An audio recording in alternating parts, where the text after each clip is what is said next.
Hi guys, welcome to my second video on the Best of British Blackwell channel. Thanks for watching. I'm going to be making for you today some lovely tandoori chicken using some wonderful ingredients, very basic ingredients. I'm going to show you how to make the marinade for this chicken, which you need to make a couple of hours beforehand to let the flavours really soak into that chicken.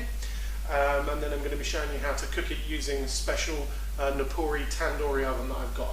I'll show you a little bit more about that later.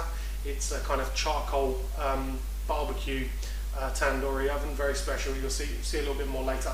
First things first though, we want to get this chicken into marinade. I've got some wonderful ingredients in front of me here.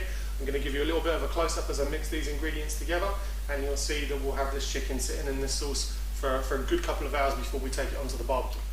Okay, to start with our marinade, we are going to put some ingredients into a bowl. We'll just move this chicken out of the way first. The ingredients that you are going to need is some olive oil or vegetable oil will be absolutely fine. I think the traditional recipe is to use Indian ghee. However, I have used that in the past and I found that that catches flames quite easily. So we don't want to burn this chicken. So I'm just going to use some olive oil. You need some mild curry powder. You need some tandoori masala. All of these ingredients very easy to come by in your local supermarket. You need some paprika powder, which is going to give us that lovely red colour, and you need some minced garlic paste, the juice of a couple of lemons, and finally some Greek yogurt. Very simple really. The tandoori masala is the most important ingredient and we go quite heavy with that, so 2 nice big heaped teaspoons in there. The curry powder's next. I go with 1 teaspoon of curry powder, and then I do about ½ a teaspoon of the paprika. That's that.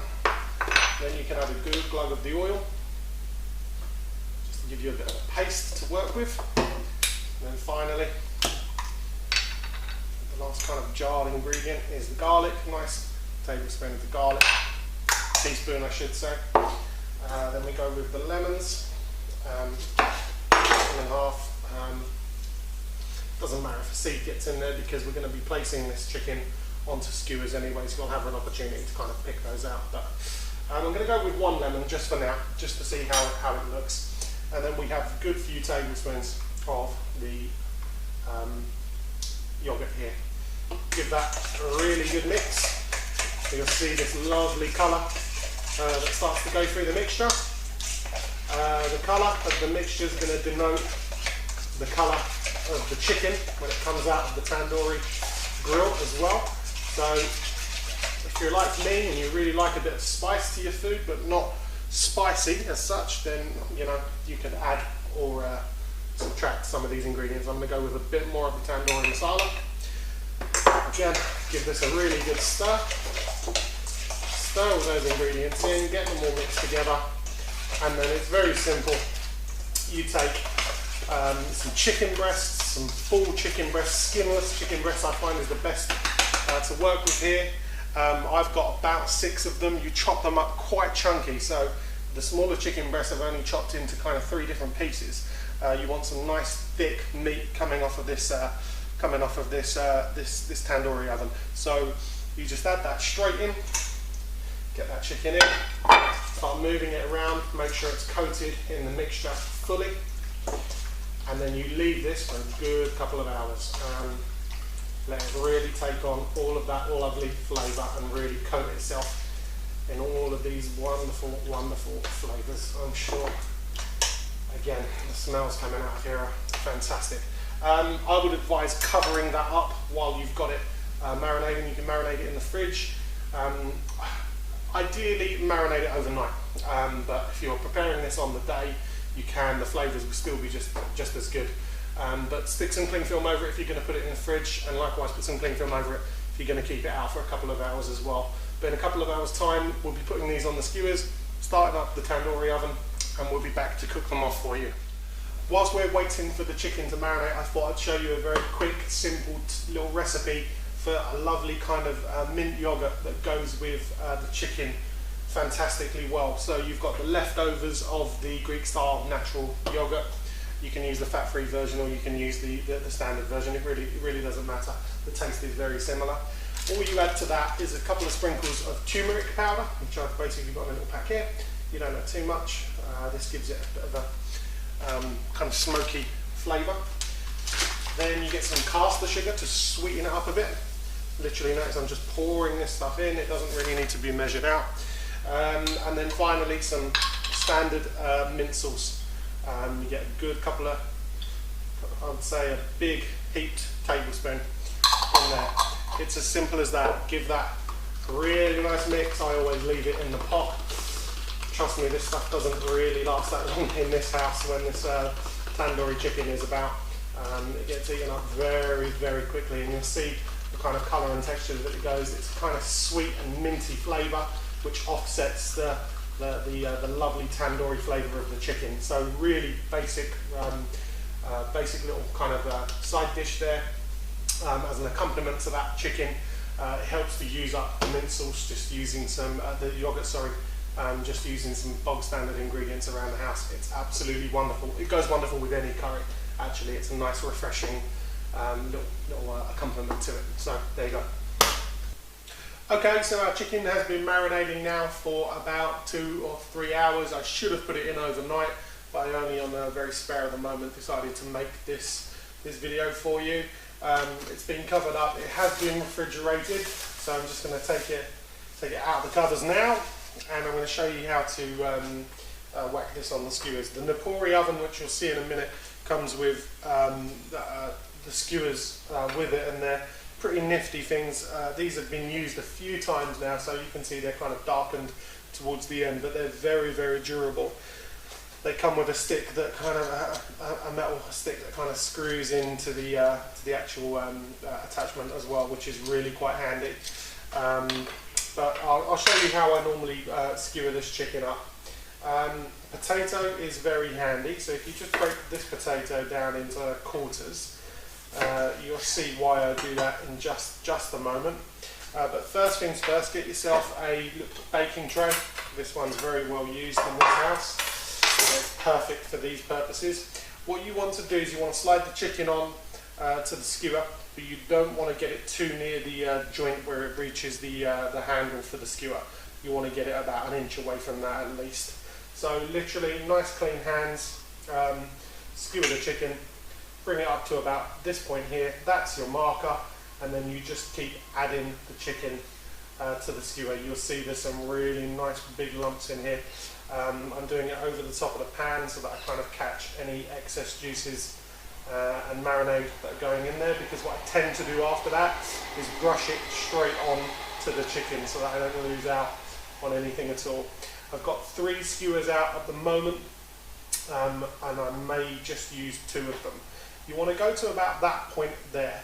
The reason you want to do that is that this point here ends up in the bottom of the charcoal oven, so you don't want to get the chicken too close to it, and this is where the potato comes in handy, because you literally just make sure that the chicken doesn't fall off by skewering the potato onto the end there, and then you just leave them to kind of hang and get down to room temperature on this tray like this. So I'm going to skewer up the rest of this chicken, and then you'll see the next step of the video is going to be to get it onto the charcoal tandoori oven. So we're ready to light the tandoori oven now. I'm going to tell you a little bit about the tandoori oven that we're going to be working on. It's by a company called Tandoori. I've had this for about 2 years. You'll be able to see when I show you in a moment that it's not brand new by any means, but it's a cast iron egg-shaped tandoori oven. It's absolutely superb. It's very simple as well.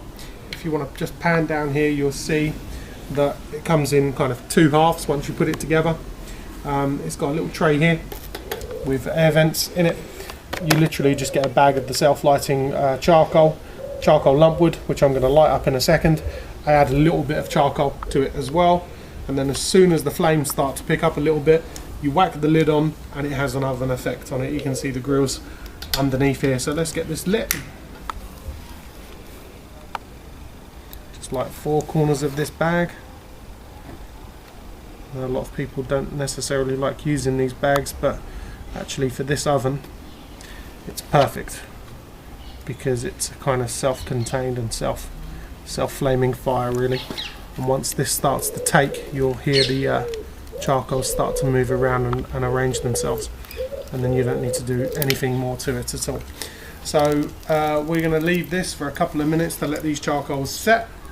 I'm going to add a couple more to them, and then pretty much as soon as this starts to take off, this lid here literally lifts up and you sit it on top here just like that. I will let these flames get a bit of air to them first, and then in about 20 minutes or so this will be ready for the chicken to go in, and I'll show you that just in a minute. So we've had the oven getting up to temperature now, and you might be able to see that it's generating an awful lot of heat. I wouldn't even like to hazard a guess as to how hot this thing gets, but I promise you it will cook these 2 skewers of chicken in maybe 5 or 6 minutes. So you do need to keep a very close eye on it. You don't want anything to burn. The chicken obviously down the end of the skewer here will cook a lot quicker than the chicken at the top, but the chicken at the top is the stuff you need to keep a very close eye on. I'll show you a very good way of checking whether that's cooked in just a moment. But let me just show you how to put these in. You literally just stand them in here. You can see how hot these are. And I'm just going to put them in a bit of a crisscross. You've got these lovely grooves in here which hold onto these sticks really perfectly, which means that when you go and grab them, you know, you don't burn your hand, because honestly if you put your hand in front of there for a long while, for a little while even, you'll really hurt yourself. So yeah, we're going to put them in at the diagonal. The charcoals are set up around the outside now, so when they started to burn, I moved them around to the outside so you've got a nice flow of air going through. It acts as a chimney more than anything else. And those are in there now, and honestly in about 5 or 6 minutes time these are going to be ready. They're going to have a lovely charcoal effect on the outside. It's going to be wonderful. So next time you see me, we'll be cutting these up and tucking into them. Okay, so the chicken's been inside now for about 7 or 8 minutes. I know that it's done, but let me just give you a little tip on how to check that it is done. You take the skewer out here, and as you can see, look, we've got a lovely kind of charred outside going on here. Take the bit of chicken at the top, don't cut it all the way through, just cut it through partially, and then have a little look inside, and you can see that that's done all the way through. And then have a little cut for a piece in the middle here, and again that is absolutely perfect. There's no pink in there, there's no red in there, that's cooked all the way through. Okay, so the chicken is cooked now. If you want to have a little look at it here, this is how it came out. Came out just as I wanted it.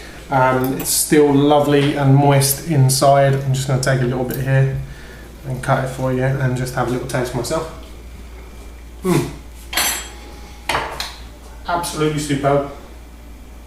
Really good, really moist, charred around the outside, really moist in the middle.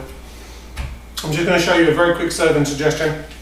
You could have this with all kinds of things. You could have this with a rice and some naan breads and so on. Personal family favourite of ours is to have it as part of a wrap.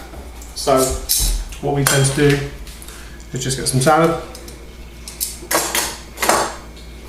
and some of the meat.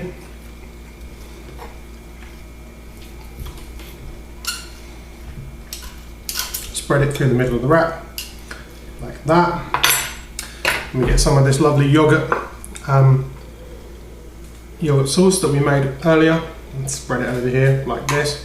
You don't have to use this if you don't like mint. Something else that I can advise is using mango chutney, which goes fantastically well with curries and chicken as well.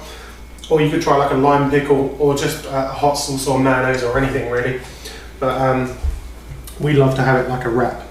I'll probably make a complete mess of this now, but here we go. I'll try it anyway. There we go, not too bad. And there you can see, lovely chicken, lovely sauce, lovely bit of salad in there, really refreshing, perfect for this time of year. Not too hot, well spiced, but not spicy. Absolutely superb. Again, thank you for watching, sorry. Thank you for subscribing to my channel. Please do subscribe if you like this video. Please do follow me on Facebook. Again, Best of British Blackwell. The other thing I'd like to say thank you to Tandoori, the company that made the Tandoori oven. Honestly, this wouldn't be possible without those guys. I bought my Tandoori oven about 2 years ago. Best thing I ever purchased. Absolutely superb. thank you again for watching. Check out the next video. I'm not quite sure what I'm going to make for you yet, but it's going to be absolutely fantastic. Thanks again. Keep cooking.